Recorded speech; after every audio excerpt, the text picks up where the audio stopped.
സിദ്ധി എന്ന് പറയുന്നത് ഏറ്റവും കൂടുതൽ കത്തിയുന്ന സമയത്താണ് സിനിമ ഉണ്ടായത്. കെ.പി. കുമാരൻ സങ്കല്പിച്ച രമണി എന്ന കഥാപാത്രമായിട്ട് ശീല നിറഞ്ഞാടിയപ്പോൾ അത് ദേശീയതലത്തിലും പലതരത്തിലും വലിയ വലിയ ആകർഷകമായ ഒരു സംഗതിയായിരുന്നുവെങ്കിലും ഔദ്യോഗികമായ യാതൊരു അംഗീകാരവും അതിന് കിട്ടിയില്ല. ഞാൻ ഓർമ്മിക്കുന്നു, രണ്ടാമത്തെ ഷെഡ്യൂളിൽ വന്ന പി.ജെ. ആൻ്റണി വരുന്നത് ഭാരത് അവാർഡ് നേടിക്കൊണ്ടാണ്. ആദ്യത്തെ ഷെഡ്യൂൾ സമയത്ത് പി.ജെ. ആൻ്റണിക്ക് അവാർഡ് കിട്ടിയിരുന്നില്ല. നിർമ്മാല്യം പുറത്തിറങ്ങിയിരുന്നു, ആൾക്കാരത് സിനിമയെയും അഭിനയത്തെയൊക്കെ അഭിനന്ദിച്ചിരുന്നു. പക്ഷേ ദേശീയ അവാർഡ് പ്രഖ്യാപിച്ചു കഴിഞ്ഞിരുന്നില്ല, സ്റ്റേറ്റ് അവാർഡും പ്രഖ്യാപിച്ചിട്ടില്ല. അത് ഒരുപാട് ഒരിക്കലും മറക്കാനാവാത്തൊരു എക്സ്പീരിയൻസ് എന്ന് വെച്ച് കഴിഞ്ഞാൽ, പി.ജെ. ആൻ്റണി ആദ്യം കാണാൻ പോകുന്നത് ഞാനും എൻ്റെ പ്രൊഡ്യൂസറും പൊന്നപ്പൻ എന്ന് പറഞ്ഞ പൊന്നപ്പനും ദേവദത്ത് എന്ന ആർട്ട് ഡയറക്ടറും ചേർന്ന് തിരുവനന്തപുരത്ത് നിന്നൊരു കാറിൽ യാത്രയായിട്ട് വയലാറിൽ പോയി. വയലാർ രാമവർമ്മയെ നേരത്തെ തന്നെ ബന്ധപ്പെട്ടിരുന്നു. വയലാറും കൂടെ വരാമെന്ന് പറഞ്ഞ് അങ്ങനെ മദിരാശിയൊക്കെ യാത്രയുടെ ഇടയിലാണ് എറണാകുളത്ത് പോയിട്ട് പി.ജെ. ആൻ്റണിയെ കാണുന്നത്.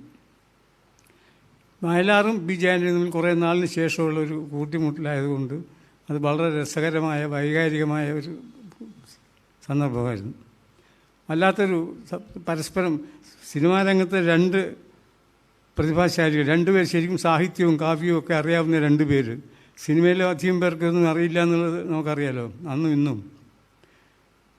ഇപ്പോൾ പി.ജെ. ആൻ്റണിയും പി.ജെ. ആൻ്റണി വീട്ടിൽ വയലാറിനോടൊപ്പം പോയപ്പം സ്വാഭാവികമായും അതൊരു വലിയ കൂടിച്ചേരലിൻ്റെ രസകരമായ കവിത ചൊല്ലലും തമാശകളൊക്കെ ആയിട്ടുള്ളൊരു ഒരു കൂടിച്ചേരലായിരുന്നു. വയലാറുമായിട്ടുള്ള ബന്ധം കൂടെ എനിക്ക് സൂചിപ്പിക്കേണ്ടതുണ്ട്. വയലാർ 73-ലാണ് റോക്ക് എന്ന എൻ്റെ അവാർഡത്തെ പറ്റി കേട്ടിട്ട് എന്നെ കാണണമെന്ന് ഒരു പത്രപ്രവർത്തനോട് പറഞ്ഞയച്ച് ഞാൻ പോയി കാണുകയാണ്. അവിടെ തൊട്ട് അദ്ദേഹം എൻ്റെ ഈ സിനിമയുടെ ഒരു പ്രധാന സഹകാരിയായിരുന്നു.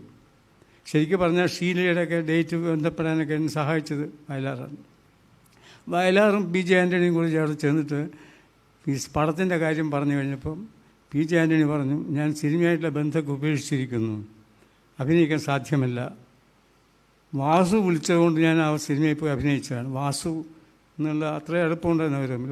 വാസുദേവൻ നായരെ പറ്റി, എം.ടി. വാസുദേവൻ നായരെ പറ്റി പറഞ്ഞു, വാസു വിളിച്ചതുകൊണ്ട് ഞാൻ പോയതാണ്, സിനിമയായിട്ട് ഞാൻ ബന്ധമാണ്, ഞാൻ സിനിമയെ വിട്ടിരിക്കുന്നു. അന്ന് എനിക്കതിൻ്റെ കാര്യങ്ങൾ അറിയില്ല. പിൽക്കാലത്താണ് ഞാൻ മനസ്സിലാക്കുന്നത്,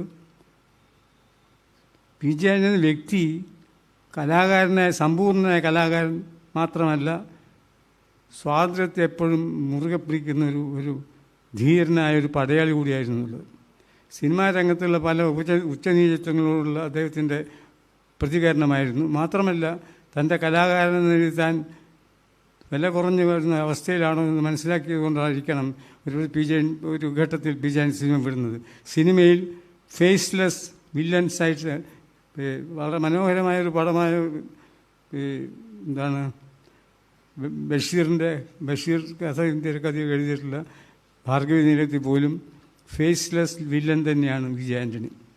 പക്ഷേ തൻ്റെ തട്ടകം നാടകമാണെന്ന് തിരിച്ചറിഞ്ഞതിന് വേണ്ടി കുറേ നാളത്തെ സിനിമ അഡ്വഞ്ചർ സാഹസത്തിന് ശേഷം തിരിച്ചു വന്ന് നാടകത്തിലേക്ക് തന്നെ തിരിച്ചു വന്നപ്പോൾ ജീവിതം വളരെ പ്രയാസകരമായിരുന്നു.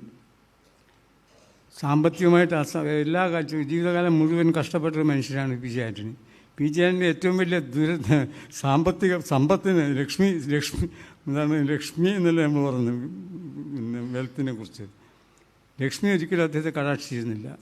ഏറ്റവും തമാശ തോന്നുന്ന ദുഃഖം എന്ന് വെച്ച് കഴിഞ്ഞാൽ, ഇന്ത്യൻ സിനിമയിൽ എല്ലാ കാലത്തും നടീനടന്മാർക്ക് ക്യാഷ് അവാർഡ് ഉണ്ടായിരുന്നു.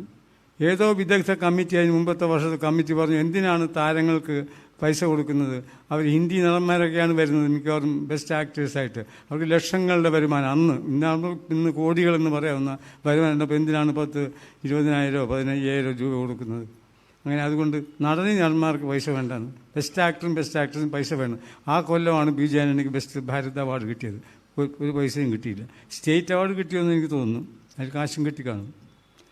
പി.ജെ. ആൻ്റണി വളരെ ബുദ്ധിമുട്ടിലാണെങ്കിൽ പോലും ഞങ്ങൾ സിനിമയുടെ ഓഫർ നിരസിച്ചു. വയലാർ രാമവർമ്മ ഉണ്ടായിട്ട് പോലും വയലാർ അടുപ്പം വളരെ കൃത്യമായിട്ട് സ്നേഹം ഉണ്ടായിട്ട് പോലും നോ എന്ന് പറഞ്ഞു. അങ്ങനെ ഞങ്ങൾ നിരാശരായിട്ട് തിരിച്ച് ഞങ്ങളുടെ വഴിക്ക് പോയി, മദ്രാസിലേക്ക് പോയി ബാക്കി കാര്യങ്ങളൊക്കെ ചെയ്തു. അപ്പോൾ അതിൻ്റെ വർക്കൊക്കെ ആയിട്ട് തിരിച്ചു വന്നു. തിരിച്ചു വന്നൊരു ഇൻറ്റ്യൂഷൻ പോലും എനിക്ക് തോന്നി ഒന്നുകൂടെ പോയി കാണണം ഇദ്ദേഹത്തെ എന്ന്.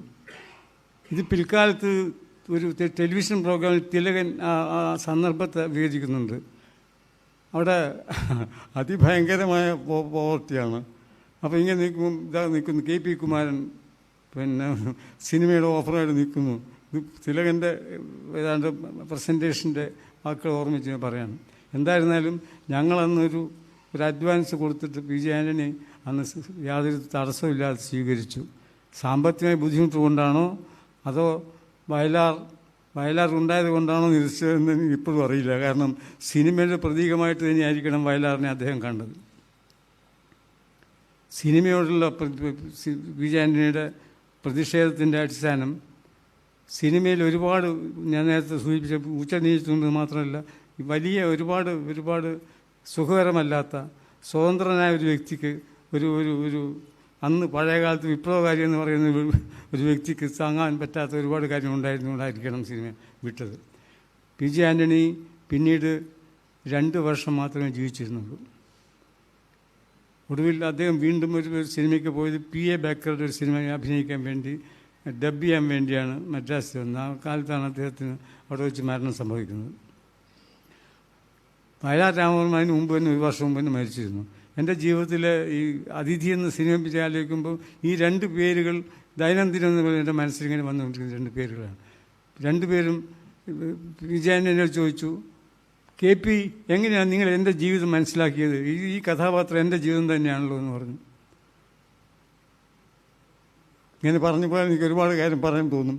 ഞാൻ ചെറിയ സൂചനകൾ മാത്രം തന്നിട്ട്, PJ ആൻ്റണി എന്ന വ്യക്തി നമ്മുടെ സാംസ്കാരിക ജീവിതത്തിൻ്റെ ഡ്യുവാലിറ്റി, ഇരട്ടത്താപ്പ് ഒരു വിക്റ്റിമായിരുന്നു എന്നുള്ള കാര്യം ദുഃഖകരത്തോടെ ഓർത്തുകൊണ്ട് PJ ആൻ്റണി സാന്നിധ്യം ഉണ്ടായിരുന്നു. അതായിരിക്കണം പെട്ടെന്ന് തന്നെ ഈ നമ്മുടെ ഒരു പന്തം മാത്രം കത്തി നിൽക്കുന്ന ഒരു അവസ്ഥയിൽ നിന്ന് ഈ ഒരു ബ്രേക്ക് അദ്ദേഹത്തിൻ്റെ സാന്നിധ്യത്തിന് സൂചനയായിരിക്കും എന്ന് വിചാരിക്കുന്നു. നമസ്കാരം. ഉദ്ഘാടനം ഈ ആഘോഷത്തിൻ്റെ ഉദ്ഘാടനം നടത്താൻ എന്നെ ഏൽപ്പിച്ച ആൾക്കാരെല്ലാം നന്ദി, സ്നേഹം. ഞാനിത് ഉദ്ഘാടനം ചെയ്തതായിട്ട് പ്രഖ്യാപിക്കുന്നു.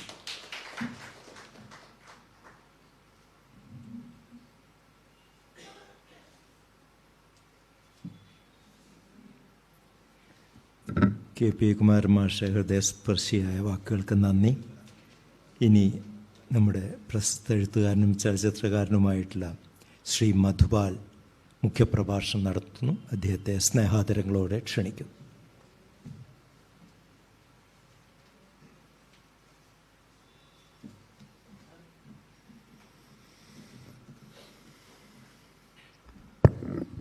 നമസ്കാരം. സാഹിത്യ അക്കാദമി, തിരുവനന്തപുരം നാട്യഗൃഹവും ഭാരത് ഭവനും ചേർന്ന് PJ ആൻ്റണിയുടെ ജന്മശതാബ്ദി ആഘോഷവേദിയിലെ ആദരണീയനായ അധ്യക്ഷൻ പ്രിയപ്പെട്ട KP രാമനുണ്ണി, ഈ ചടങ്ങ് സ്വാഗതമോദിയ ശ്രീ സാബു കോട്ടുക്കൽ, ഏറ്റവും മനോഹരമായിട്ട് അടുപ്പത്തോടുകൂടി PJ എന്ന വ്യക്തിയെ ഒപ്പം കൊണ്ട് നടന്ന ഈ ചടങ്ങ് ഉദ്ഘാടനം ചെയ്യപ്പെട്ട ശ്രീ KP കുമാരേട്ടൻ, പ്രിയ സുഹൃത്ത് ഡോക്ടർ പ്രമോദ് പയ്യന്നൂർ, ആദരണീയനായ Shri PV Shivan, Shri MV ഗോകുമാർ, സദസ്സിലിരിക്കുന്ന Abraham മാഷ്, അജു, അലിയാർ മാഷ് ഇവിടെ ഉണ്ട് എന്നാണ് എൻ്റെ വിശ്വാസം. ഞാൻ നോക്കിയിട്ട് കണ്ടില്ലായിരുന്നു, കുറച്ച് നേരമായിട്ട് നോക്കുന്നു, പുറത്ത് ഉണ്ട്, ഞാനത് കണ്ടില്ലായിരുന്നു. മാഷ്, പ്രിയപ്പെട്ടവരെ, സുഹൃത്തുക്കളെ, ഞാൻ PJ ആൻ്റണിയെക്കുറിച്ച് സംസാരിക്കണമെന്ന് സാബുവും KPയും രാമനുണ്ണിയും വിളിച്ച് പറയുമ്പോൾ PJ ആൻ്റണിയെ ഞാൻ കണ്ടിട്ടില്ല. PJ ആൻ്റണിയുടെ സിനിമകൾ മാത്രം കണ്ടുപോയിട്ടുള്ള ഒരാൾ. പുതിയ തലമുറയിലെ പി ജെ ആൻ്റണിയെ അറിയാമോ എന്ന് അന്വേഷിക്കാനായിട്ട് എൻ്റെ കൂടെ വരുന്ന, എൻ്റെ മക്കളോടൊപ്പം ജോലി ചെയ്യുന്ന, പുതിയ കാലത്തെ സിനിമകളെ കാണുന്ന, വായിക്കുന്ന കുറച്ച് പേരോട് ചോദിച്ചപ്പോഴൊക്കെ കുറേ പേരെങ്കിലും എന്നോട് പറഞ്ഞത് ശ്രീ പി ജെ ആൻ്റണി അറിയുന്നത് ഭരത് പി ജെ ആൻ്റണി എന്ന നിലയിലാണ്. കാരണം ഈ അടുത്ത കാലത്തൊക്കെ വളരെ ചർച്ചകൾക്ക് കാരണമായ എം ടിയുടെ നിർമാല്യത്തിലെ വെളിച്ചപ്പാടിൻ്റെ രൂപമാണ് അവർ ഓർത്തെടുത്ത് എന്നോട് പറഞ്ഞത്. സ്വാഭാവികമായിട്ടും പി ജെ ആൻ്റണി ചെയ്തിട്ടുള്ള സിനിമകൾ എന്നുള്ളതിനേക്കാൾ ഉപരി പി ജെ ആൻ്റണി എന്നൊരു വ്യക്തി, ഇവിടെ രാമനുണ്ണിയും കുമാരേട്ടനൊക്കെ പറഞ്ഞതുപോലെ പഴയ തലമുറയിലുള്ള ആൾക്കാർക്ക് പി ജെ ആൻ്റണി ശരിക്കും തട്ടുകളിൽ ചിന്തിപ്പിക്കുകയും പ്രചോദിപ്പിക്കുകയും നിരന്തരമായ ചർച്ചയ്ക്ക് വിധേയമാക്കുകയും ചെയ്ത നാടകങ്ങൾ അവതരിപ്പിച്ച നാടക കലാകാരനായിട്ടായിരിക്കും. പക്ഷേ ഞാൻ എപ്പോഴും കാണുന്നത് പി ജെ വെറും ഒരു അഭിനേതാവോ നാടകകൃത്തോ മാത്രമല്ല, മികച്ച കവിയും പാട്ടുകാരനുമായിരുന്നു. എം ടി വാസുദേവൻ നായർ ആദ്യമായി ആൻ്റണിയെ കണ്ട ഒരു കാഴ്ച പറയുന്നുണ്ട്. അതായത് ദൂരെ നിന്ന് കാണുന്നത് തിരുനാവായിൽ ഇടശ്ശേരി ഗോവിന്ദൻ നായരും വി ടി ഭട്ടത്തിരിപ്പാട് തുടങ്ങിയവർ പങ്കെടുത്ത ഒരു കലാസമിതി പ്രസ്ഥാനത്തിൻ്റെ യോഗത്തിൽ പങ്കജ് മല്ലിക്കിൻ്റെ അമരഹ ഐസൈമാനാം കൈസ എന്ന പാട്ട് ഒരു പാത്രവുമെടുത്ത് താളം പിടിച്ച് പതുക്കെ പാടിത്തുടങ്ങുന്നതായിട്ടായിരുന്നു. പി ജെ നാടകങ്ങൾക്ക് വേണ്ടി ഗാനങ്ങൾ എഴുതി സംഗീതമൊരുക്കിയത് പലതും അക്കാലത്തെ പ്രശസ്തമായ ഹിന്ദി ഗാനങ്ങളുടെ ഈണത്തിനെ കൂട്ടുപിടിച്ചിട്ടായിരുന്നു എന്നുള്ളത്. അന്നതൊരു രീതിയായിരുന്നു. മലയാള സിനിമയിലെ പല പാട്ടുകളും ഹിന്ദി ഗാനങ്ങൾക്കനുസരിച്ചായിരുന്നു ചിട്ടപ്പെടുത്തിയതും. പാടിപ്പതിഞ്ഞ പാട്ടുകൾ കേൾവിയുടെ താല്പര്യം കൂട്ടുക തന്നെയായിരുന്നു എന്ന് ഇന്ന് അന്നുള്ളവരും ചിന്തിച്ചിരിക്കാം. നാടകരചനയും സംവിധാനവും നിർമ്മാണവും സംഘാടനവും അഭിനയവും ഗാനരചനയും സംഗീതവും എല്ലാം കൈകാര്യം ചെയ്യുന്ന ഒരു സമ്പൂർണ്ണ കലാകാരനാണ് ശ്രീ ഭരത് പി ജെ ആൻ്റണി. അക്കാലത്തെ പി ജെയുടെ പല ഗാനങ്ങളിലും പ്രണയവും നീതിബോധവും നിലപാടുകളും പോരാട്ടവീര്യവും നിറഞ്ഞ ഭാവങ്ങളായിരുന്നു പ്രകടമായി കണ്ടത്. പണിയെടുക്കുന്നവൻ്റെയും അശരണരുടെയും കീഴാളവർഗത്തിൻ്റെയും ആലംബഹീനരുടെയും പക്ഷത്തായിരുന്നു പി ജെയുടെ വാക്കുകളും മനസ്സും. അവിടെ നിന്നുകൊണ്ട് തന്നെ അദ്ദേഹം മതങ്ങളെ ചോദ്യം ചെയ്തു. നീതിക്കായുള്ള സമരങ്ങളിൽ അണിചേരാൻ ആഹ്വാനം ചെയ്തു. അവശന്മാർ ആലംബഹീനന്മാർ ഞങ്ങൾ ഒരുമിച്ച് തോളോട് തോളൊരുമി ഭയലേശമില്ലാതെ അണിനിരന്നു. വിജയത്തിൽ കാഹളമൂതിയൂതി അടിപതറാതെ കരളുറപ്പാർ നടരാടി നീതികേടിനെതിരായി അസമത്വത്തെ തകർത്തുമാറ്റിയ വികലാനന്ദം പരത്തി മഞ്ഞിൽ അകലരുമൊന്നായി സുഖിച്ചു വാഴാതെ അതിവേഗം മുന്നോട്ട് പാഞ്ഞിടുമ്പോൾ ഗതിമുടക്കിടാതെ മുന്നിൽ നിന്നും മതമേ നീ അങ്ങോട്ട് മാറി നിൽക്കുക എന്ന് മതമേ നീ മാറി നിൽക്കുക എന്ന കവിതയിലും ആ കവിത എഴുതിയ പി ജെ തന്നെ പടവെട്ടുമിനി ഞങ്ങൾ അടിമത്തം തീരെയില്ലാതെയാക്കാൻ മനുഷ്യൻ്റെ ചുടുരക്തം ഊറ്റിക്കുടിക്കുന്ന സമുദായ നീതി നശിച്ചിടട്ടെ, നരരാകെ സഹജാതരായി വസിച്ചിടുന്ന നവലോകം സംജാതമായിടട്ടെ, പടവെട്ടുമിനി ഞങ്ങളുടെ സമത്വം തീരെ ഇല്ലാതാക്കുവാൻ എന്ന് സമരഗാനത്തിലും എഴുതിയിട്ടുണ്ട്. ഈ പോരാട്ട മനോഭാവത്തിനും ശുഭാപ്തി വിശ്വാസത്തിനും പി ജിയെ പ്രാപ്തനാക്കിയത് ജീവിത കാഴ്ചപ്പാടുകളെ അത് നാടകത്തിലൂടെ ഉപയോഗിച്ച് നാടക പ്രസ്ഥാനത്തോടുള്ള അദ്ദേഹത്തിൻ്റെ അടുപ്പം തന്നെയായിരുന്നു. തൊഴിൽ സമരവും അതിനെ തുടർന്നുണ്ടായ വെടിവെപ്പും ഒരു തൊഴിലാളിയുടെ മരണവും മട്ടാഞ്ചേരിയിൽ ഉണ്ടായപ്പോൾ കാട്ടാളന്മാർ നാടുഭരിച്ച നാട്ടിൽ തീമഴ പെയ്തപ്പോൾ പട്ടാളത്തെ പുല്ലായി കരുതിയ പട്ടാളത്തെ മറക്കാമോ എന്ന് വിപ്ലവഗാനത്തിനിടയാക്കിയതും ഈ അടുപ്പവും നിലപാടും തന്നെയായിരുന്നു. പി ജിയുടെ കവിതകളും ഗാനങ്ങളും വായിക്കുന്നവർക്കും പി ജിയുടെ ജീവിതം മനസ്സിലാക്കുന്നവർക്കും പി ജിയുടെ മനസ്സ് നെരൂദയുടെ കവിതകളോട് സാദൃശ്യം തോന്നിയേക്കാം. നിങ്ങൾക്ക് കുറച്ച് പൂക്കളെ വെട്ടി നശിപ്പിക്കാൻ സാധിച്ചേക്കും, എന്നാൽ വരാനിരിക്കുന്ന വസന്തകാലത്തെ തടയുവാൻ നിങ്ങൾക്കാവില്ല എന്നെഴുതിയ നെരൂദയുടെ മനസ്സ് തന്നെയായിരുന്നു പി ജിയുടെ വാക്കുകളിലുള്ളത്. ജീവിതത്തിൽ മനുഷ്യജന്മത്തിൻ്റെ ആകുലതകളും ആശങ്കകളും തുറന്നു പറയുന്ന ഒരു ശവത്തിൻ്റെ ആത്മഭാഷണം എന്ന രീതിയിൽ ശവം സംസാരിക്കുന്നു എന്ന ഗദ്യകവിത എക്കാലത്തെയും അസാധാരണമായ ജീവിത നേർക്കാഴ്ചയാണ്. ജീവിതവും മരണവും തമ്മിലുള്ള വടംവലിയിൽ ഇടയിൽപ്പെട്ട നരൻ മരണത്തിന് ശേഷം ഒരറിയിപ്പായി എഴുതിയതിങ്ങനെയാണ്: ഒരുപക്ഷെ നിങ്ങളിൽ ആരെങ്കിലും ഇപ്പോൾ മൂക്കിന്മേൽ വിരൽ വെച്ചുകൊണ്ട് അനുകമ്പാപൂർവം ഇങ്ങനെ പറഞ്ഞേക്കാം, അയ്യോ പാവം, വളരെ കഷ്ടപ്പെട്ടാ മരിച്ചത്. ആരെങ്കിലും സഹായത്തിനുണ്ടായിരുന്നെങ്കിൽ ഇങ്ങനെ നശിച്ചു പോകില്ലായിരുന്നു. അപ്പോൾ അത് കേൾക്കാനും ചാടി എഴുന്നേൽക്കാനുമുള്ള കഴിവ് എനിക്കുണ്ടായിരുന്നെങ്കിൽ ഞാൻ ആ പറഞ്ഞവൻ്റെ മോന്തയ്ക്ക് ചവിട്ടുമായിരുന്നു. ആ മനുഷ്യനോട് ഞാൻ പറയുന്നു, നിങ്ങൾ അങ്ങനെ പറഞ്ഞത് ആത്മാർത്ഥതയോടുകൂടിയാണെങ്കിൽ ഇപ്പോഴെങ്കിലും എന്നെ സ്നേഹിക്കുവാൻ നിങ്ങൾക്ക് കഴിയുന്നുവെങ്കിൽ ഒരു പ്രവൃത്തി കൊണ്ട് നിങ്ങളത് തെളിയിക്കുക. എൻ്റെ ശവക്കല്ലറയ്ക്ക് മുകളിൽ താഴെ കാണുന്ന വരികൾ ഒരിക്കലും മാഞ്ഞുപോകാത്ത രീതിയിൽ എഴുതി വയ്ക്കുക. വിലമതിക്കാനാവാത്ത അനേകം കഴിവുകളുണ്ടായിട്ടും യാതൊന്നും നേടാതെയും എണ്ണിയാലൊടുങ്ങാത്ത അഭിലാഷങ്ങൾ ഒന്നുപോലും നിറവേറാതെയും ആയുഷ്കാലത്തിൽ ഒരു നിമിഷം പോലും ആശ്വസിക്കാൻ കഴിയാതെയും സ്വന്തമെന്ന് പറയാനും സ്നേഹിക്കാനും ഒരു ജീവി പോലും ഇല്ലാതെയും ആരംഭം മുതൽ അവസാനം വരെ തീച്ചൂളയിൽ എരിഞ്ഞുകൊണ്ടിരുന്ന ഒരു ജീവിതം ഇവിടെ അവസാനിച്ചിരിക്കുന്നു.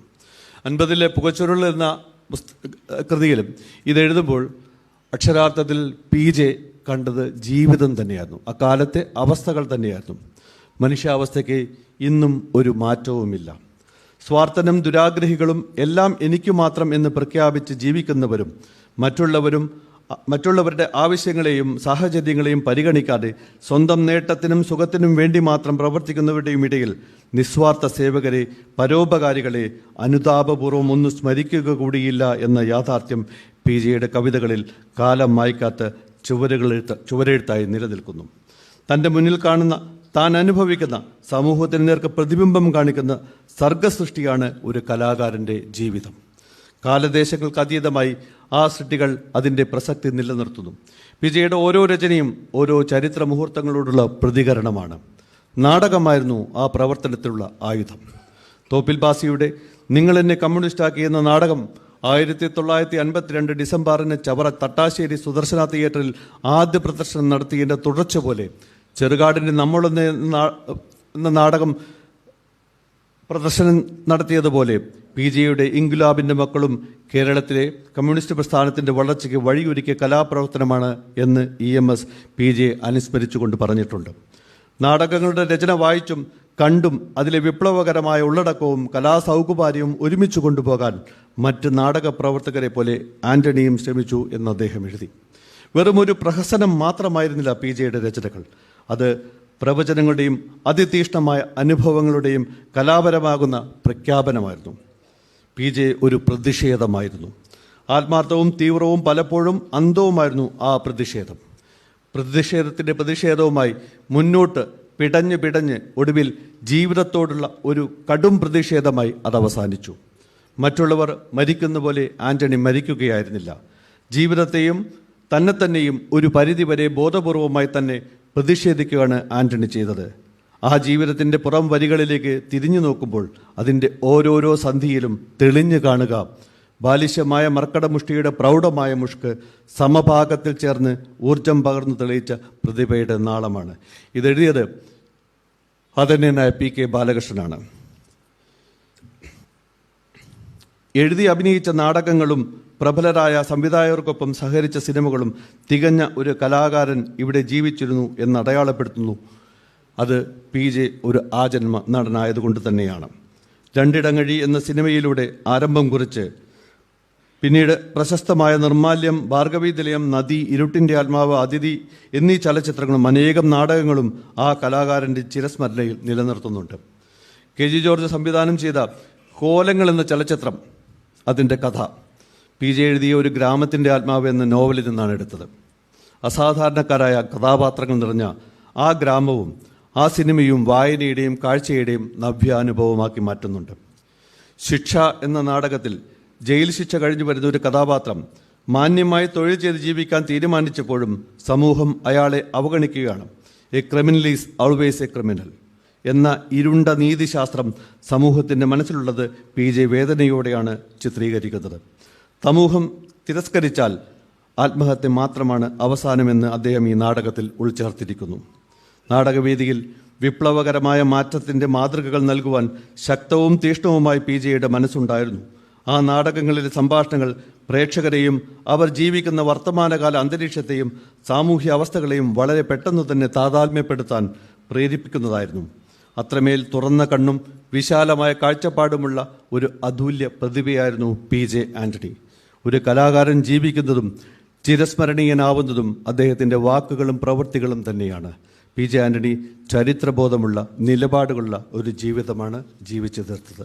ഈ ഒരു ചടങ്ങിൽ എന്നെ സംസാരിക്കാൻ ക്ഷമിച്ചതിൽ ഒരുപാട് സന്തോഷമുണ്ട്.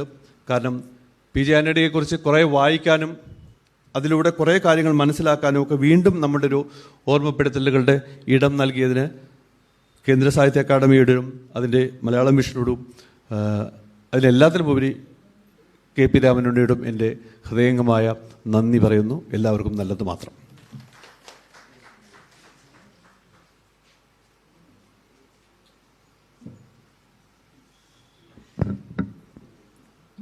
ഭാരത് ഭവൻ്റെ ഊർജ്ജസ്വലനായ മെമ്പർ സെക്രട്ടറി പ്രിയങ്കരനായ ഡോക്ടർ പ്രമോദ് പയ്യന്നൂരിനെ ആശംസാ പ്രഭാഷണത്തിനായി ക്ഷണിക്കുന്നു.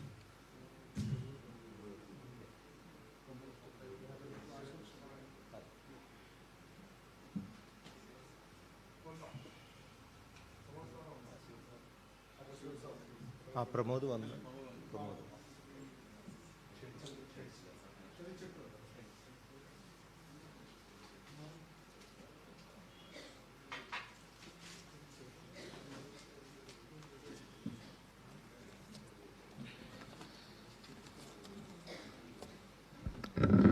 വേദിയിലെ വിശിഷ്ട വ്യക്തിത്വങ്ങൾ, ഇവിടെ അധ്യക്ഷത വഹിക്കുന്ന മലയാളത്തിൻ്റെ പ്രിയപ്പെട്ട സാഹിത്യകാരൻ കെ പി രാമനുണ്ണി മാഷ്, അതുപോലെ തന്നെ ഉദ്ഘാടന കർമ്മം നിർവഹിച്ച കെ പി കുമാരൻ സാർ, മുഖ്യ പ്രഭാഷണം നടത്തിയ പ്രിയപ്പെട്ട മധുബാലേട്ടൻ, ഇവിടെ വേദിയിൽ സാന്നിധ്യമണിയിക്കുന്ന നാട്യഗൃഹത്തിൻ്റെ ഊർജ്ജസ്വലനായ president P V Shivan sir, കൃതജ്ഞത രേഖപ്പെടുത്തുന്ന എം വി ഗോകുമാർ സാർ, സദസ്സിലെ ഓരോ എണ്ണപ്പെട്ട വ്യക്തിത്വങ്ങൾ, പി ജെ ആൻ്റണി എന്ന് പറയുന്ന മനുഷ്യൻ്റെ നിറവും തികവും അറിയുന്നവർ, നിങ്ങളുടെ മുന്നിൽ വളരെ മനോഹരമായ ആത്മസ്പർശിയായ വാക്കുകളിലൂടെയാണ് കെ പി രാമനുണ്ണി സാറ് ഹൃദയത്തോട് അടുത്ത് നിൽക്കുന്ന രീതിയിൽ പി ജെ ആൻ്റണിയുടെ വാഗ്മയ ചിത്രം നമ്മുടെ മുന്നിൽ വരച്ചു വച്ചത്.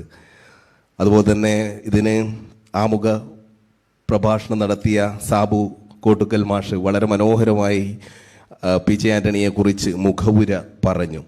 കെ പി കുമാരൻ മാഷ് ഇപ്പോഴും പറയുകയായിരുന്നു, കെ പി കുമാരൻ സാറിന് കൂടുതൽ നേരം ഇരിക്കാൻ വയ്യ, വാർദ്ധക്യത്തിൻ്റെ പ്രശ്നം, എങ്കിലും പെയ്തു തീരാത്ത മഴ പോലെ കെ പി കുമാരൻ സാറിൻ്റെ കൈ പിടിച്ചിട്ട് ഇപ്പോൾ ഈ പോകുന്ന സമയത്ത് ഭാരത് ഭവൻ്റെ മുന്നിൽ നിന്ന് പറയുകയായിരുന്നു, പി ജെ ആൻ്റണി അത്രത്തോളം കലയെ ഉപാസിച്ച വ്യക്തിത്വമായിരുന്നു, കലയെ ആഴ്ന്നിറങ്ങി നിന്നിട്ടുള്ള വ്യക്തിത്വമായിരുന്നു. സിനിമയുടെ അവസാന വേളയിൽ ഒരു ഷോട്ട് എടുക്കുമ്പോൾ രാത്രി ഉറക്കമൊഴിയാൻ അദ്ദേഹത്തിന് വയ്യാത്ത അവസ്ഥയായിരുന്നു. കാല് പഴുത്ത് പൊട്ടിയ സമയത്ത് അത് കീറി ഒരു തുണി കൊണ്ട് കെട്ടിയിട്ട് ആ വേദന സഹിച്ച് നിൽക്കുന്ന സമയത്ത് ഷോട്ട് പിന്നീടാകാമെന്ന് കെ പി കുമാരൻ സാറ് പറഞ്ഞപ്പോൾ വേണ്ട, അത് ആ ഷോട്ട് ഇപ്പോൾ തന്നെ എടുക്കണം എന്ന് പറയുകയായിരുന്നു. നേരത്തെ ടി എം എബ്രഹാം സാർ, എനിക്ക് ഗുരുതുല്യനായ ടി എം എബ്രഹാം സാർ അവിടുന്ന് മുറിയിൽ നിന്ന് ഇറങ്ങുന്ന സമയത്ത് പറയുകയായിരുന്നു, ഒരു സിനിമയുടെ ഡബ്ബിങ്ങുമായിട്ട് ബന്ധപ്പെട്ട സമയത്ത് മധുബാലേട്ടനോട് ആയിട്ട് അങ്ങനെ സംസാരിക്കുകയായിരുന്നു. ഡബ്ബിംഗ് വേളയിൽ അത് നാളെ ചെയ്യാമെന്ന് സംവിധായകൻ പറഞ്ഞപ്പോൾ, ബക്കർ എന്ന് പറയുന്ന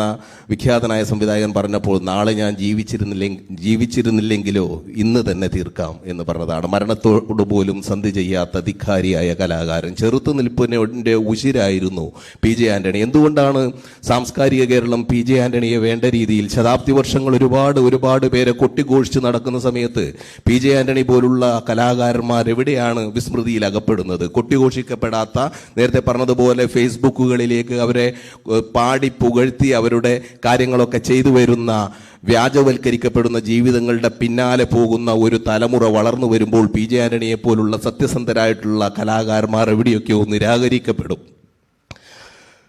അതുകൊണ്ട് തന്നെ പി ജെ ആൻ്റണിയുടെ ഓർമ്മകളെ തിരികെ പിടിക്കുക എന്ന് പറയുന്നത് വളരെ പ്രസക്തമായ കാര്യമാണ്. നാട്യഗൃഹം അതിൻ്റെ മുന്നിൽ നിൽക്കുന്നു. അതുപോലെ തന്നെ കേന്ദ്ര സാഹിത്യ അക്കാദമി സാബു മാഷിൻ്റെയൊക്കെ നേതൃത്വത്തിലാണ് ഇവിടെ പ്രവർത്തിക്കുന്നത്.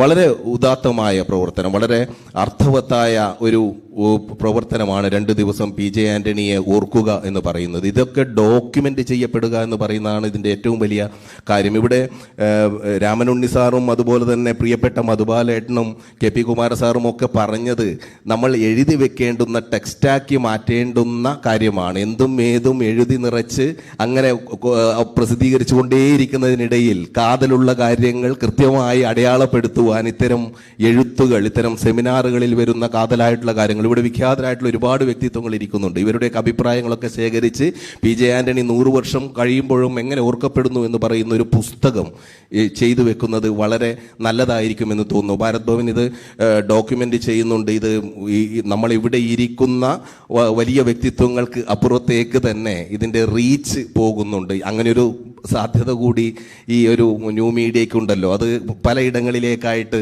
എത്തപ്പെടുന്നുണ്ട് എന്നുള്ളതാണ് ഒരു സമാധാനം. പി ജെ ആൻ്റണി ധിക്കാരിയാകുന്നു എന്ന് പറയുമ്പോഴും അദ്ദേഹത്തിൻ്റെ വിനയവും കലാകാരൻ്റെ അച്ചടക്കവും പി ജെ ആൻ്റണിക്കുണ്ടായിരുന്നു. പറയേണ്ട കാര്യങ്ങൾ മുഖത്ത് നോക്കി ഉശിരോടെ പറയുന്നതിനൊപ്പം തന്നെ പി ജെ ആൻ്റണി മറ്റ് കലാകാരന്മാരെ അഭിനന്ദിക്കുവാനും അംഗീകരിക്കുവാനുള്ള മനസ്സുണ്ടായിരുന്നു. ഞാനാണ് എല്ലാത്തിനും വലുത്, എനിക്കപ്പുറം മറ്റൊന്നുമില്ല എന്ന് പറഞ്ഞ് മറ്റ് കലാകാരന്മാരെ നിരാകരിക്കുന്ന പ്രവണത വർത്തമാനകാലത്തുണ്ടാകുമ്പോൾ അഹം എന്നുള്ള കാര്യം കലാകാരൻ്റെ ഉള്ളിൽ കുത്തി നിറക്കപ്പെട്ട് അതിൻ്റെ ഭാഗമായിട്ടാണ് ന്യൂ മീഡിയയിലൊക്കെ ഇങ്ങനെ കുത്തി നിറച്ചിട്ട് അതൊക്കെ വിപണിയും കാര്യങ്ങളും ഉണ്ടാക്കുന്നു. ഇട്ടാവട്ടങ്ങളിൽ പ്രകാശിക്കുന്നവർ നിൽക്കുമ്പോൾ പി ജെ ആൻ്റണിയെ പോലുള്ളവർ മറ്റുള്ളവരെ ആദരിച്ചിരുന്നു എന്നുള്ളതാണ് സത്യം.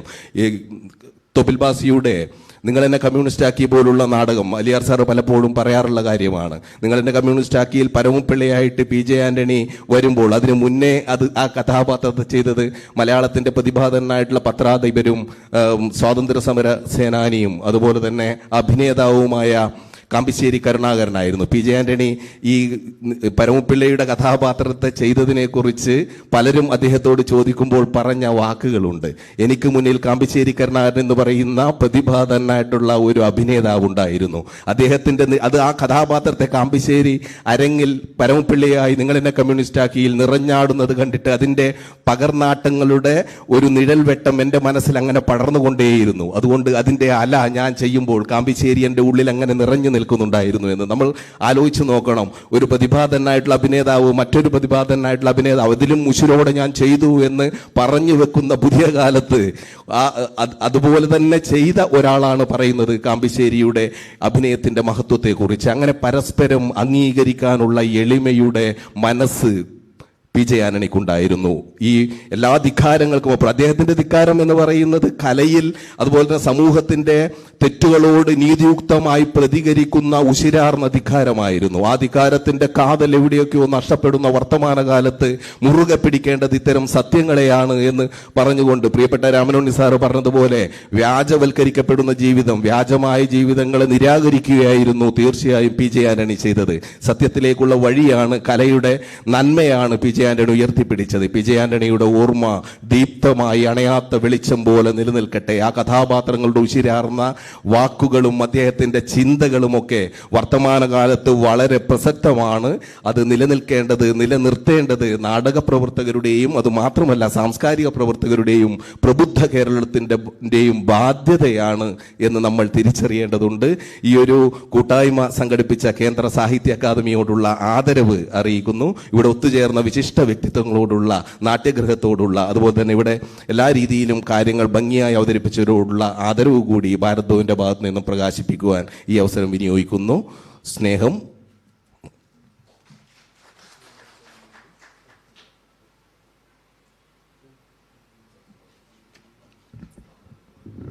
ഇനി ആശംസാ പ്രഭാഷണം നടത്താൻ വേണ്ടി സാഹിത്യ സാംസ്കാരിക രംഗങ്ങളിൽ നിറഞ്ഞു നിൽക്കുന്ന നാട്യഗൃഹം പ്രസിഡന്റ് പ്രിയങ്കരനായ പി വി ശിവനെ ക്ഷണിക്കും.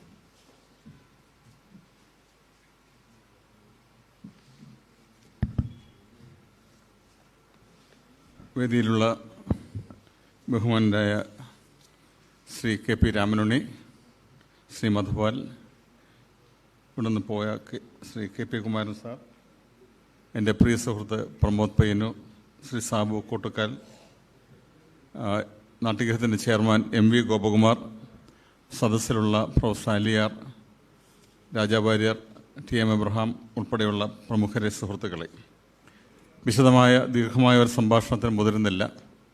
കാരണം ഒന്നാമത് സമയം അതിക്രമിച്ചു, രണ്ടാമത് PJ ആന്റണിയെക്കുറിച്ച് വളരെ സവിസ്തരം എനിക്ക് മുമ്പ് സംസാരിച്ച ആൾക്കാർ അദ്ദേഹത്തിൻ്റെ സംഭാവനകളെക്കുറിച്ച്, എന്തുകൊണ്ടാണ് ഈ 100ാമത് വർഷം നമ്മളിവിടെ ആചരിക്കുന്നത് എന്നതിനെക്കുറിച്ച് വളരെ വിശദമായി സംസാരിക്കുകയുണ്ടായി. ആദ്യമായി ഇങ്ങനെ ഒരു പ്രോഗ്രാം സംഘടിപ്പിക്കാൻ മുന്നോട്ട് വന്ന സാഹിത്യ അക്കാദമിയുടെ റെപ്രസെൻറ്റേറ്റീവ്സ്, പ്രതിനിധികളെ ഞാൻ അങ്ങേയറ്റം അഭിനന്ദിക്കുകയാണ്, ആദരിക്കുകയാണ്. വാസ്തവത്തിൽ നാട്യഗ്രഹം ഇങ്ങനെയൊരു പരിപാടി നേരത്തെ ഉദ്ദേശിച്ചിരുന്നതാണ്. ഞങ്ങളെ വളരെ അടുത്ത കാലത്താണ് ജഗതി NK ആചാര്യയുടെ 100ാമത് ജന്മവാർഷികം വളരെ പ്രൗഢമായിട്ട് ഗംഭീരമായിട്ട് ആഘോഷിക്കുകയുണ്ടായി. അന്ന് അദ്ദേഹത്തിൻ്റെ ഒരു നാടകം അവതരിപ്പിച്ചു. അന്ന് അത് സംഘടിപ്പിച്ചിരുന്ന ഹാളിൽ മുഴുവൻ ആൾക്കാരെയും ഉൾക്കൊള്ളാൻ കഴിയാതിരുന്നുകൊണ്ട് രണ്ടാമത് വീണ്ടും ആ നാടകത്തിൻ്റെ ഒരു അവതരണം നടത്തേണ്ടതായി വന്നു. അന്ന് ഞങ്ങൾ തീരുമാനിച്ചത് ഈ 100 വർഷം പൂർത്തിയാക്കുന്ന കാമ്പശ്ശേരിയുടെയും അതുപോലെ തന്നെ PJ ആന്റണിയുടെയും അനുസ്മരണം നടത്തുകയും നാടകങ്ങൾ പ്രസൻറ്റ് ചെയ്യുകയും ചെയ്യണം ഉദ്ദേശിച്ചിരിക്കുമ്പോഴാണ് സാഹിത്യ അക്കാദമി ഈ ഒരു നിർദ്ദേശമായി മുന്നോട്ട് വന്നത്. ഇതിൽ സഹകരിക്കാൻ സാധിച്ചത് ഒരു വലിയ ഭാഗ്യമായിട്ട് ഞാൻ കണക്കാക്കുകയാണ്. ഇവിടെ എൻ്റെ സുഹൃത്ത് ശ്രീ KP രാമനുണ്ണി സൂചിപ്പിച്ചതുപോലെ നമ്മളെല്ലാം ജീവിക്കുന്നത് ഒരു സത്യാനന്തര കാലഘട്ടത്തിലാണ്. പോസ്റ്റ് ട്രൂത്ത് പീരീഡ് എന്ന് പറയും. ഈ സത്യാനന്തര കാലഘട്ടത്തിൽ ഡിസ്ഇൻഫർമേഷനും മിസ്ഇൻഫർമേഷനും വ്യാജമായിട്ടുള്ള പ്രചരണങ്ങളാണ് പലപ്പോഴും നടക്കാറുള്ളത്. ഇന്ന് നമ്മുടെ തലമുറയെ നയിക്കുന്നത് സോഷ്യൽ മീഡിയ പോലെയുള്ള മേഖലകളിൽ വരുന്ന പ്രചരണങ്ങളാണ്. അതാണ് അദ്ദേഹം ഇവിടെ സൂചിപ്പിച്ചത്. ഞാനിത് പറയാൻ കാര്യം, ഇത്രയും പ്രമുഖമായ ഒരു ചടങ്ങ് ഇവിടെ നടക്കുമ്പോൾ ഏതെങ്കിലും ഒരു പത്രത്തിൻ്റെ ഒരു പ്രതിനിധി പോലും ഇന്ന് ഈ യോഗത്തിൽ പങ്കെടുക്കുന്നില്ല. എനിക്ക് വളരെയധികം വേദനയുണ്ട്. കാര്യം ഇന്നിപ്പോൾ ചെമ്പ് പാളിയെക്കുറിച്ച്, സ്വർണ്ണം പാളി നഷ്ടപ്പെട്ടതിനെക്കുറിച്ചുള്ളതാണെങ്കിൽ ഇന്ന് നിറഞ്ഞ കവിയുമായിരുന്നു. സെൻസേഷണലായിട്ടുള്ള പത്രപ്രവർത്തനമാണ് ഇന്നിപ്പോൾ നടക്കുന്നത്. പറയാൻ രണ്ടാമതൊരു കാരണമുള്ളത്, അയ്യപ്പണിക്കർ സാറിൻ്റെ ഒരു അനുസ്മരണ യോഗം ഇവിടെ സംഘടിപ്പിക്കുകയുണ്ടായി. അന്ന് വളരെ ചെറുപ്പക്കാരനായ ഒരു സുഹൃത്ത്, ഒരു പത്രപ്രവർത്തകൻ, പത്രത്തിൻ്റെ പ്രതിനിധി, വളരെ ലീഡിംഗ് ആയിട്ടുള്ള പത്രപ്രതിനിധി എൻ്റെ അടുത്ത് ഇതിന് തൊട്ട് ചോദിച്ചത് അയ്യപ്പണിക്കർ സാർ ആരാണെന്നാണ്. അപ്പോൾ ഇത്തരത്തിലുള്ള പത്രപ്രവർത്തകരെയാണ് ഇന്ന് അവരെ ഇത് കവർ ചെയ്യാൻ വേണ്ടി അയക്കുന്നത്. ഭാഗ്യവശാൽ ഇന്നിവിടെ ആരും വന്നിട്ടില്ല. അതുതന്നെ വലിയൊരു കാര്യമാണ്. ആരെങ്കിലും ഉണ്ടെങ്കിൽ സാധനം ക്ഷമിക്കുക, നല്ല കാര്യമാണ് വന്നിട്ടുണ്ടെങ്കിൽ. കാര്യം അതല്ല, ഇനി വളരെ വിഷമമുള്ളത്, കഴിഞ്ഞ ദിവസം എല്ലാ പത്ര ഓഫീസുകളിലും കയറി ഇറങ്ങി കല്യാണം വിളിക്കുന്ന പോലെ കത്ത് കൊടുത്തതാണ്. നമ്മുടെ ഇങ്ങനൊരു പ്രോഗ്രാമുണ്ട്, വരണം എന്നുള്ളത്. അതുകൊണ്ടുള്ള വേദന കൊണ്ടാണ് നമ്മൾ പറയുന്നത്. കാര്യം ഇത് സർക്കാരോ മറ്റ് സംഘടനകളോ ചെയ്യേണ്ട ഒരു കാര്യമാണ്. ഞങ്ങളോട് സഹകരിച്ച് ഇങ്ങനെയുള്ള കാര്യങ്ങൾ ചെയ്യുന്നത്. ബഹുമുഖ പ്രതിഭയായിരുന്ന PJ ആന്റണിയെക്കുറിച്ച് ഇവിടെ എല്ലാവരും സൂചിപ്പിക്കുകയുണ്ടായി. അദ്ദേഹം വ്യാപരിച്ച എല്ലാ മേഖലകളിലും തൻ്റെ സാന്നിധ്യം, തൻ്റെ വ്യക്തിത്വം അടയാളപ്പെടുത്തിയ ഒരു മഹാപ്രതിഭയായിരുന്നു. 54 വയസ്സ് വരെ മാത്രം ജീവിച്ചൊരു മഹാപ്രതിഭ. 18ാം വയസ്സിൽ പട്ടിണി മാറ്റാൻ വേണ്ടി പട്ടാളത്തിൽ ചേർന്ന് ആ 2 വർഷക്കാലം നേവിയിൽ ആ നേവി ഉദ്യോഗസ്ഥന്മാരുടെ അടിച്ചമർത്തലുകൾക്കും വിവേചനങ്ങൾക്കും എതിരായി അന്നവിടെ കലാപം ഉയർത്തുകയും കോർട്ട് മാർഷൽ ചെയ്യപ്പെടുകയും ആ 2 വർഷം കൊണ്ട് പട്ടാളത്തിൽ പിരിച്ചയക്കുകയും ചെയ്യുകയും പിന്നീട് ബോംബെയിലെ തെരുവുകളിൽ പട്ടിണി മാറ്റാൻ വേണ്ടി ഏറ്റവും ചെറിയ ചെറിയ ജോലികൾ ചെയ്ത് ജീവിക്കുകയും ചെയ്തുകൊണ്ട് ജീവിതത്തിൻ്റെ എല്ലാ ദുഃഖങ്ങളും അനുഭവിച്ച ഒരാളാണ് അദ്ദേഹം. 20ാമത്തെ വയസ്സിൽ തിരിച്ച് എറണാകുളത്തേക്ക് മട്ടാഞ്ചേരിയിലേക്ക് വരുമ്പോഴേ അവിടെ കണ്ട കാഴ്ചകളും വിഭിന്നമായിരുന്നില്ല. തൻ്റെ തട്ടകം കലാപ്രവർത്തനമാണെന്ന് തിരിച്ചറിഞ്ഞ അദ്ദേഹം വ്യാപരിച്ച എല്ലാ മേഖലകളിലും നേരത്തെ ഞാൻ പറഞ്ഞ പോലെ തൻ്റെ പ്രതിഭയുടെ പ്രകാശം വിതറിയ ഒരാളാണ്. അന്ന് മട്ടാഞ്ചേരിയിൽ നടന്ന വെടിവെപ്പിൽ പ്രതിഷേധിച്ചുകൊണ്ട് നെഞ്ചു വിരിച്ചുകൊണ്ട് അദ്ദേഹം പ്രതിഷേധ സമരങ്ങൾ നടത്തുകയുണ്ടായി. ഏതാണ്ട് എനിക്ക് തോന്നുന്നത് അന്ന് ഈ ശരിക്കും ഒരു കമ്മ്യൂണിസ്റ്റ് എന്ന നിലയിൽ യഥാർത്ഥ കമ്മ്യൂണിസ്റ്റായിട്ട് പ്രവർത്തിച്ച ഒരാളാണ്. നമുക്കിപ്പോൾ ഒരുപാട് കമ്മ്യൂണിസ്റ്റുകാരെ അറിയാം, ഞാൻ രാഷ്ട്രീയം പറയുകയല്ല. പക്ഷേ മനുഷ്യൻ്റെ വിഹ്വലതകൾ, അവൻ്റെ പ്രയാസങ്ങൾ, അവൻ്റെ ബുദ്ധിമുട്ടുകൾ ശരിക്കും മനസ്സിലാക്കുകയും മനുഷ്യപക്ഷത്ത് നിന്നുകൊണ്ട് പ്രവർത്തിക്കുകയും ചെയ്ത ഒരു വലിയ കലാകാരൻ. അദ്ദേഹത്തിൻ്റെ സാഹിത്യ പ്രവർത്തനങ്ങളെക്കുറിച്ചും ഇവിടെ സൂചിപ്പിക്കുകയുണ്ടായി. ഏതാണ്ട് 1957 രണ്ടിടങ്ങഴി മുതൽ 1979 ചൂള വരെ ഏതാണ്ട് 50ലധികം ചിത്രങ്ങളിൽ അഭിനയിക്കുകയുണ്ടായി. 3 ചിത്രങ്ങൾക്ക് തിരക്കഥ രചിച്ചു. 41 നാടകങ്ങൾ, 100-ലധികം ഗാനങ്ങൾ, 30 ചെറുകഥകൾ, 2 നോവൽ, 1 കവിതാ സമാഹാരം, 2 ജീവചരിത്രക്കുറിപ്പുകൾ, 2 നാടക സംബന്ധിയായ പുസ്തകങ്ങൾ, എൻ്റെ നാടകസ്മരണകൾ, നാടകമേ ഉലകം. അങ്ങനെ ആ ജീവിതം ധന്യമായിരുന്നു. അദ്ദേഹം എവിടെയെല്ലാം പ്രവർത്തിച്ചോ ആ രംഗത്തെല്ലാം വളരെ സജീവമായിരുന്നു. ഏറ്റവും രസകരമായൊരു കാര്യം, നല്ലൊരു സംഗീതജ്ഞൻ കൂടിയായിരുന്നുള്ള. അദ്ദേഹം പാടും, പാട്ടെഴുതും, തബല വായിക്കും, ഹാർമോണിയം വായിക്കും, ഓടക്കുഴൽ വായിക്കും, സംഗീത സംവിധാനം ചെയ്യും. അങ്ങനെ ഒരു ബഹുമുഖ പ്രതിഭ, തൊട്ടതെല്ലാം പൊന്നാക്കിയ ഒരാൾ. 54 വർഷം മാത്രം ജീവിച്ചു, ഒന്നും ഉണ്ടാക്കിയില്ല. അവസാനം മരിക്കുമ്പോൾ ഒരു പിടി മണ്ണ് പോലും അദ്ദേഹത്തിന് സ്വന്തമായി ഉണ്ടായിരുന്നില്ല, ഒരു ചില്ലിക്കാശ് പോലും ബാങ്ക് ബാലൻസ് ഉണ്ടായിരുന്നില്ല. അദ്ദേഹം പക്ഷേ ജീവിക്കുന്നത് നമ്മുടെയൊക്കെ മനസ്സുകളിലാണ്. അപ്പോൾ അത്തരത്തിലുള്ളൊരു വലിയ കലാകാരനെ, നിഷേധിയായിട്ടുള്ള കലാകാരനെ, കലാപകാരിയായിട്ട കലാകാരൻ, അദ്ദേഹം സമൂഹത്തിൽ കണ്ട എല്ലാ വൃത്തികേടുക്കും എതിരായിട്ട് ആഞ്ഞടിച്ച കലാകാരനാണ്. അപ്പോൾ അദ്ദേഹത്തിലെ പോലുള്ള ഒരാളെ ആദരിക്കുക എന്നുള്ളത് സമൂഹത്തിൻ്റെ ഏറ്റവും വലിയ കടമയാണ്. നമ്മുടെ പുതുതലമുറയ്ക്ക് അദ്ദേഹത്തെ പോലുള്ള കലാകാരന്മാർ ജീവിച്ചിരുന്നുവെന്ന് കാണിച്ചു കൊടുക്കുവാൻ, അല്ലെങ്കിൽ അവരെ ബോധ്യപ്പെടുത്തുവാൻ ഇത്തരത്തിലുള്ള സെമിനാറുകളും അതുപോലെ ചർച്ചകളും ഒക്കെ നല്ലതാണ്. അതിന് മുൻകൈയെടുത്ത ഭാരത് ഭവന്, സാഹിത്യ അക്കാദമിയോടൊപ്പം തന്നെ പ്രവർത്തിക്കുന്ന ഭാരത് ഭവൻ, അതുപോലെ ഞങ്ങൾക്കൊരു അവസരം തന്നു, നാട്യഗീതത്തിന് അവസരം തന്നു. തീർച്ചയായിട്ടും ഞങ്ങൾ അങ്ങേറ്റം നന്ദിയുള്ളവരാണ്. ഇനിയും തുടർന്ന് നടക്കുന്ന ചർച്ചകളിലും സെമിനാറുകളിലൊക്കെ അതേക്കുറിച്ചുള്ള വിശദമായ ചർച്ചകൾ ഉണ്ടാകും എന്നുള്ളത് കൊണ്ട് ഞാൻ ദീർഘമായി സംസാരിക്കുന്നില്ല.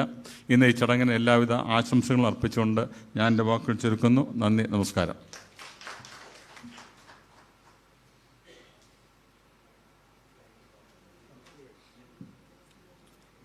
ഇനി കൃതജ്ഞത എന്നൊരു ചടങ്ങ് മാത്രമേ ഉള്ളൂ.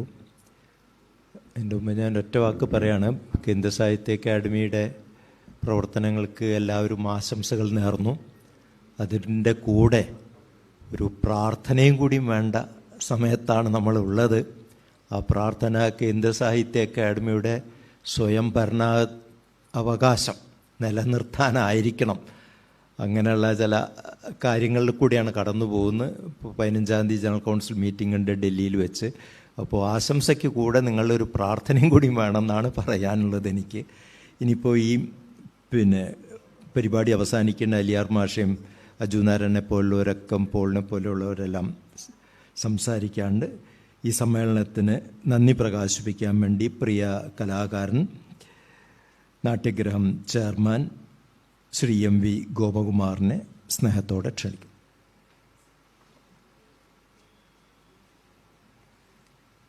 വേദിയിലും സദസ്സിലും ഇരിക്കുന്ന വിശിഷ്ട വ്യക്തികൾക്ക് നമസ്കാരം. സമയം ഒത്തിരി ആയിരിക്കുന്നു. ഇനി ബുക്ക് പ്രകാശനമുണ്ട്, രാജയുടെ ഒരു ഡോക്യുമെൻ്ററി ഉണ്ട്, അതിനുശേഷം ഒരു സെഷൻ കൂടിയുണ്ട് ഉച്ചഭക്ഷണത്തിന് മുമ്പ്. സമയമെടുക്കുന്നില്ല, അതുകൊണ്ട് ഒറ്റ വാക്കിൽ നന്ദി പോകും. ഈ അനുസ്മരണ സമ്മേളനത്തിൻ്റെ ഉദ്ഘാടന ചടങ്ങിൽ സംസാരിച്ച K P Ramanunni sir, Sabu Kottakkal, K P Kumaran sir, Madhupal, Shri Pramod Payyannur, P V Sivan എന്നിവർക്ക് അക്കാദമിയുടെ പേരിലും നാട്യഗ്രഹത്തിൻ്റെ പേരിലും ഭാരത് ഭവൻ്റെ പേരിലുമുള്ള ഹൃദയംഗമമായ നന്ദി ഞാൻ രേഖപ്പെടുത്തുന്നു. നന്ദി, നമസ്കാരം. പിന്നെ പ്രേക്ഷകർക്കും ഇത് കേൾക്കാൻ വന്നിരുന്ന് വളരെ സീരിയസ് ആയിട്ട് കേട്ടുകൊണ്ടിരിക്കുന്ന നിങ്ങൾക്കും എൻ്റെ വക നന്ദി. നന്ദി, നമസ്കാരം.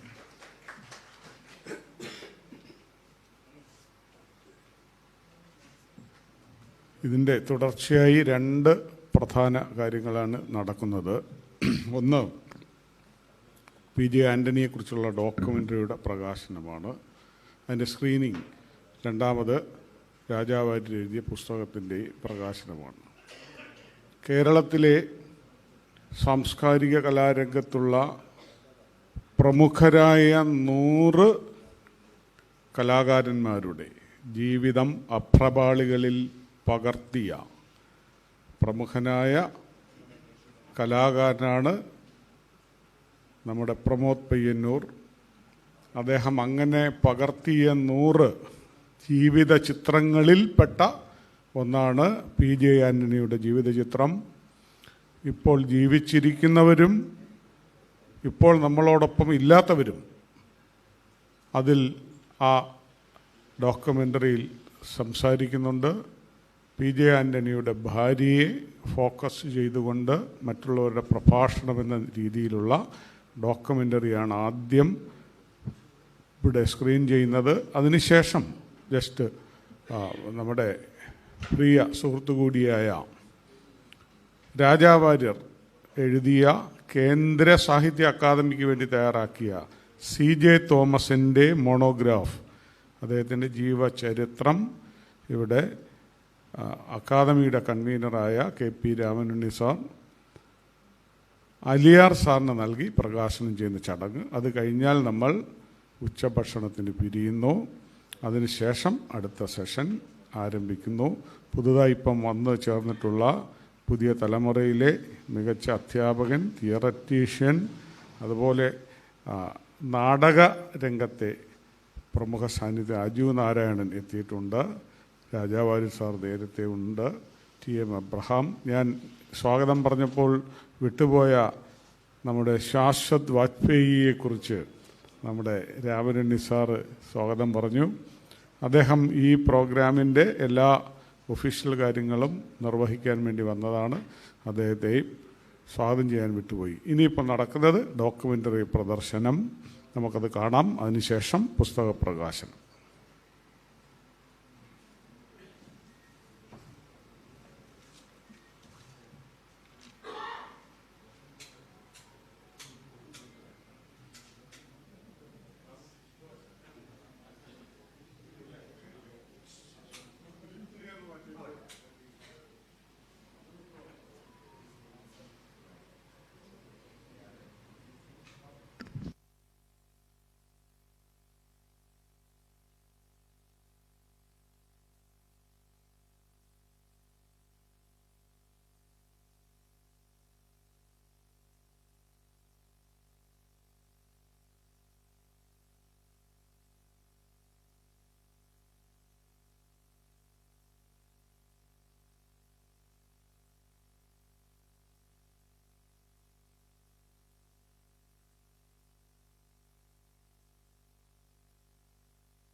ഈ പുസ്തക പ്രകാശനമാണ്.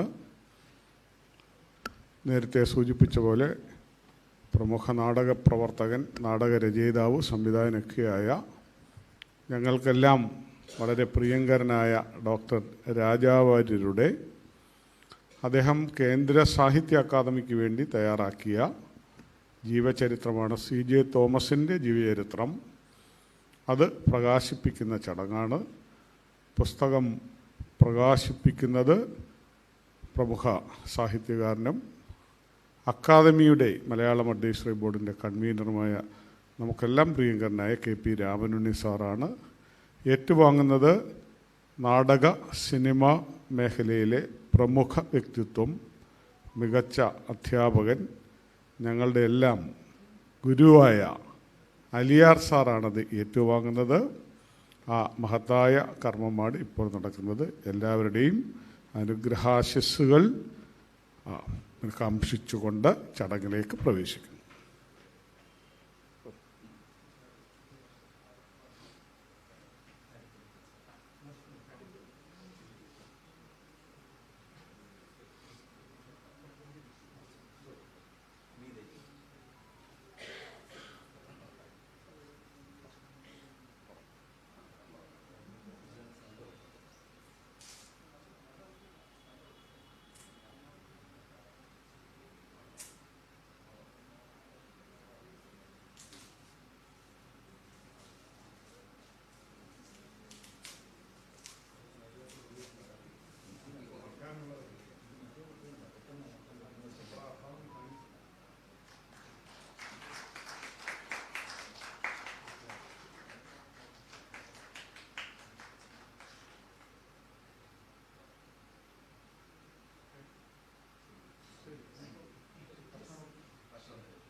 ഉച്ചഭക്ഷണത്തിന് ശേഷം നമ്മൾ വീണ്ടും ഇവിടെ തന്നെ കൂടിച്ചേരുന്നതാണ്.